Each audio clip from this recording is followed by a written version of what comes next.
வணக்கம்.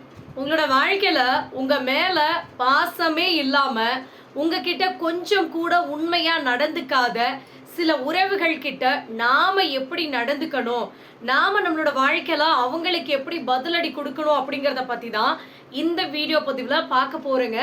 வீடியோவை ஸ்கிப் பண்ணாம முழுசா பாருங்க. கண்டிப்பா சொல்றேன், உங்களுக்கு ஒரு தெளிவு கிடைக்கும் அப்படிங்கிறத 100% சொல்றேங்க.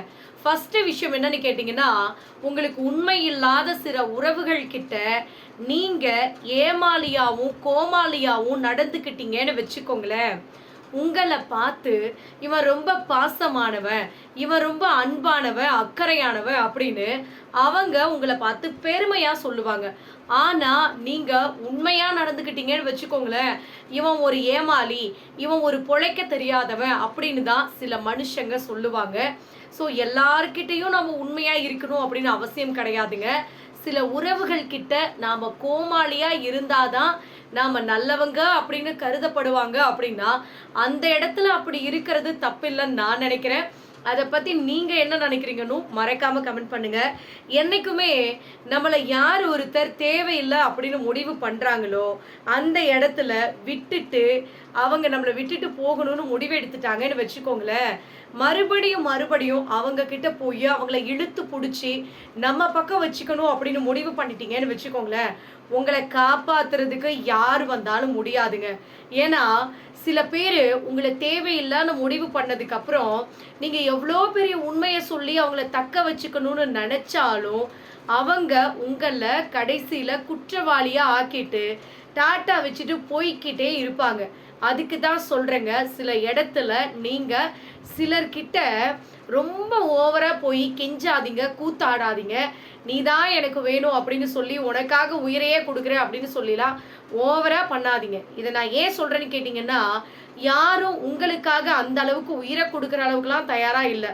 ஸோ அப்படி இருக்கிற பட்சத்துல நீங்க ஏன் அவங்களுக்காக இந்த அளவுக்கு உருகிக்கிட்டு உங்க மனசையும் உடம்பையும் வருத்திக்கிட்டு இருக்கீங்க அப்படிங்கிறத நீங்க தாங்க முடிவு பண்ணிக்கணும். அது ஜாக்கிரதையா தெளிவா புரிஞ்சுக்கோங்க.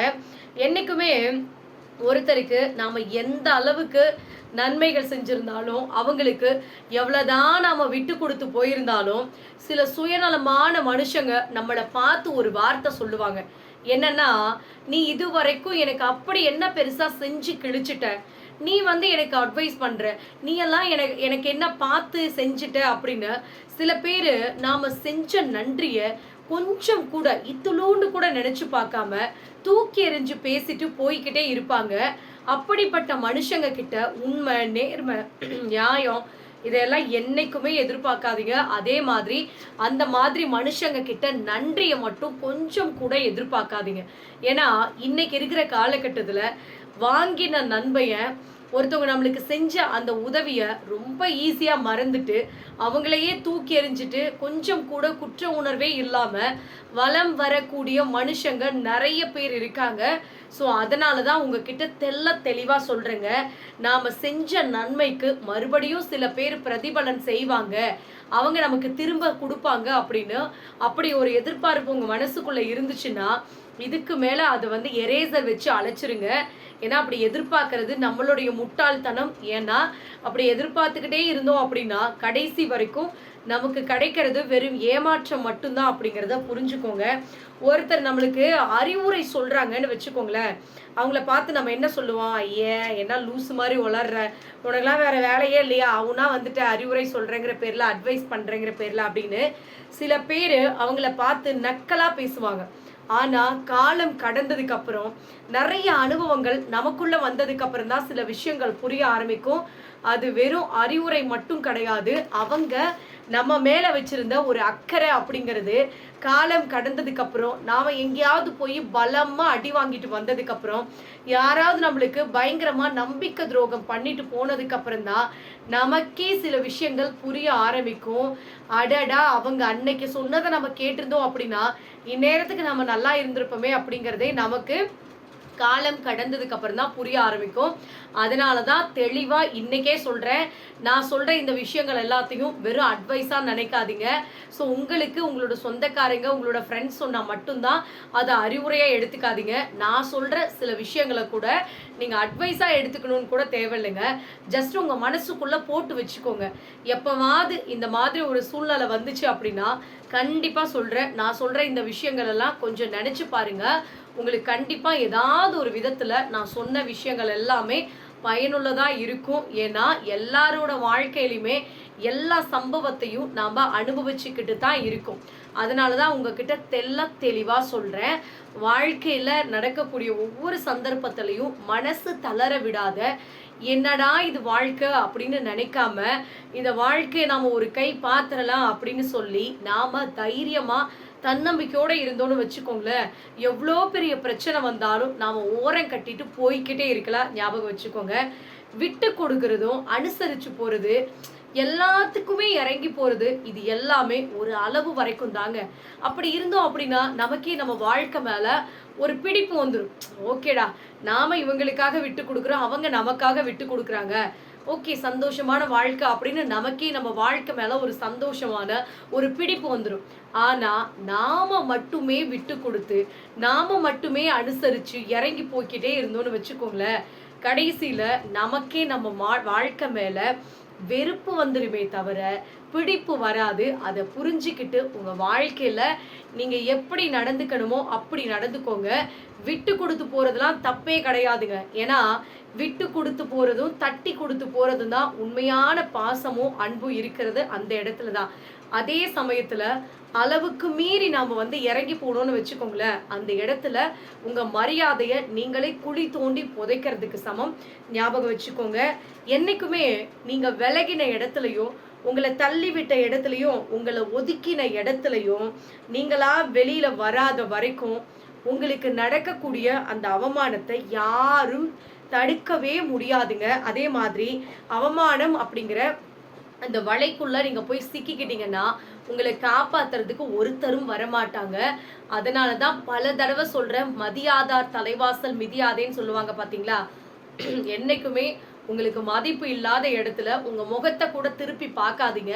அந்த மாதிரி மனுஷங்களை நீங்க ஏன் ரெஸ்பெக்ட் பண்ணணும் அப்படிங்கறத முதல்ல யோசிச்சு பாருங்க. சில இடத்துல உங்களுக்கு மரியாதை இருக்கிற இடத்துல நீங்க மரியாதையா அவங்க கிட்ட பேசுறது தப்பு கிடையாது. ஆனா அளவுக்கு மீறி சில இடத்துல நாம போய் கெஞ்சிக்கிட்டு கூத்தாடிட்டு இருந்தோம்னு வச்சுக்கோங்களேன், அவங்க என்ன பண்ணுவாங்கன்னா, இவங்களுக்கு நம்மளை விட்டா வேற யாருமே கிடையாது, நம்ம எந்த அளவுக்கு அவங்களை அலட்சியப்படுத்துவோம், மறுபடியும் அவங்க நம்ம கிட்ட தானே வந்தாகணும் அப்படின்னு சில பேர் ரொம்ப ஆணவத்துல நம்மளை அடக்கிறதுக்கு தான் நினைப்பாங்களே தவிர மற்றபடி நம்மளை ஒன்றும் பெருசா பாராட்டு மழையோ நம்மளை பாவம்னோ நினைப்பாங்க அப்படின்லாம் என்னைக்குமே நினைக்காதீங்க. அதுவும் உங்களுடைய தவறு தான். என்னைக்குமே சொல்றேங்க, இங்க பல பேருடைய அதிகபட்ச ஆசை என்னன்னு கேட்டீங்கன்னா, அவங்க மனசுல இருக்கிற சின்ன விஷயங்கள், இது கவலையா இருக்கலாம், அது சந்தோஷமா இருக்கலாம், அது எதுவா வேணாலும் இருக்கலாங்க, ஒருத்தர்கிட்ட சொல்லி ஆறுதல் அடையிறதுக்காக நமக்குன்னு ஒருத்தர் இல்லையே அப்படிங்கிறது தான் சில பேருடைய குறையா இருக்கும். அதனால தான் சொல்றேன், தயவு செஞ்சு சொல்றேன், இருக்கும்போது யாரையும் உண்மையான அன்பு பாசம் இருக்கிறவங்கள மிஸ் பண்ணிடாதீங்க. மறுபடியும் நீங்க திரும்பி போனாலும் தேடிக்கிட்டு போனாலும் அந்த அன்பு பாசம் மறுபடியும் கிடைக்குமா அப்படின்னு கேட்டா கண்டிப்பா கிடைக்காதுங்க. ஏன் இதை நான் சொல்றேன்னா, சில இடத்துல உங்களுக்குன்னு சில பேர் இருப்பாங்க, உங்களுக்கே புரியும் இவங்க நமக்கானவங்க அப்படின்னு. அப்படிப்பட்ட நமக்கானவங்க கிட்ட நம்ம சண்டை போட்டு தேவையில்லாத வார்த்தைகளை விட்டுட்டோன்னு வச்சுக்கோங்களேன், மறுபடியும் அந்த வார்த்தையையும் அள்ள முடியாது, அந்த மனுஷங்களையும் திரும்ப நம்மளால அதே மாதிரி பெற முடியாது அப்படிங்கிறத புரிஞ்சுக்கோங்க. அதே மாதிரி உங்களை புரிஞ்சுக்காதவங்க கிட்ட நீங்க காட்டுற அந்த அன்பு பாசம் இது எல்லாமே இருக்கு பாத்தீங்களா, இது எல்லாமே ஒரு விதத்துல நீங்களே உங்களுக்கு கொடுத்துக்கிற தற்கொலைக்கு சமம். நல்லா ஞாபகம் வச்சுக்கோங்க. நீங்களே போய் சில பேர்கிட்ட அன்பு பாசம் காமிச்சு அப்படியே உட்கார்ந்துருப்பீங்க, அவங்க நம்மளுக்கு பதிலுக்கு எந்த ஒரு ரெஸ்பான்ஸும் பண்ண மாட்டாங்க, அதெல்லாம் வேஸ்ட்டுங்க. புரிஞ்சுக்கோங்க. உங்கள புரிஞ்சுக்கிட்ட இடத்துல நீங்க காட்டுற அந்த அன்பு இருக்கு பார்த்தீங்களா, அது கோபுரம் மாதிரி. உங்கள புரிஞ்சுக்காத இடத்துல நீங்க காட்டுற அந்த அன்பு, பாசம் இது எல்லாமே குப்பை தொட்டிக்கு சமம். அது நல்லா புரிஞ்சுக்கிட்டு உங்க வாழ்க்கைய இதுக்கு மேல நீங்க தான் கரெக்ட்டா கொண்டு போகணும். ஞாபகம் வச்சுக்கோங்க. என்னைக்குமே சில தவறுகள் மட்டும் தண்டனைக்குரியது கிடையாதுங்க. நல்லா யோசிச்சு பாருங்க. நம்மள நேசிக்கிற சில மனுஷங்கள நாம அலட்சியம் பண்றோம் பார்த்தீங்களா? அது கூட தண்டனைக்குரிய ஒரு விஷயம் தான். நிறைய பேர் என்ன பண்றாங்கன்னா, நம்மள நேசிக்கிறவங்கள அலட்சியப்படுத்துருவாங்க. ஆனா, நம்மள திரும்பி கூட பார்க்காத சில பேர அப்படியே கெஞ்சிக்கிட்டு, அவங்களுக்காக உட்கார்ந்துட்டு அழுதுகிட்டு, அவங்க நம்மகிட்ட பேச மாட்டாங்களா? நம்ம கூட டைம் ஸ்பெண்ட் பண்ண மாட்டாங்களா? அப்படின்னு ஏங்கிக்கிட்டு, இந்த மாதிரியெல்லாம் இருக்கிற மனுஷங்க தயவு செஞ்சு புரிஞ்சுக்கோங்க. இதுக்கு மேல இந்த தவறுகள செய்யாதீங்க. இதுவும் தண்டனைக்குரியது தான். தண்டனை யாரு குடுப்பாங்க அப்படின்னு கேட்டீங்கன்னா, நீங்க யார் மேல தேவையில்லாத அன்ப வச்சுட்டு உட்கார்ந்து அழுதுட்டு இருக்கீங்களோ, அவங்களே உங்களுக்கு பலமான தண்டனைய குடுத்துட்டு போய்க்கிட்டே இருப்பாங்க. அதனால தான் மறுபடியும் மறுபடியும் உங்களுக்கு ஒரு விஷயத்த சொல்றேங்க. என்னைக்குமே சொல்றேன், கையில இருக்கிறத விட்டுட்டு புடிக்கிறதுக்கு பறக்கிறத புடிக்கணும் அப்படின்னு நினைக்காதீங்க. கடைசியில கையில இருக்கிறதே இங்க நிலையில்லாத ஒரு சூழ்நிலை இருக்கிறப்போ, பறக்கிறது நமக்கு எப்படி கிடைக்கும் அப்படிங்கறத யோசிச்சு பாருங்க. எந்த ஒரு விஷயத்தையும் இழக்கிறதுக்கு முன்னாடி ஒரு தடவைக்கு 100 தடவை யோசிச்சு பாருங்க. மறுபடியும் இதே மாதிரி இந்த உறவு, இந்த பாசம், இந்த அன்பு கிடைக்குமா அப்படிங்கிறத யோசிச்சு பார்த்துட்டு அதுக்கப்புறம் முடிவு பண்ணுங்க.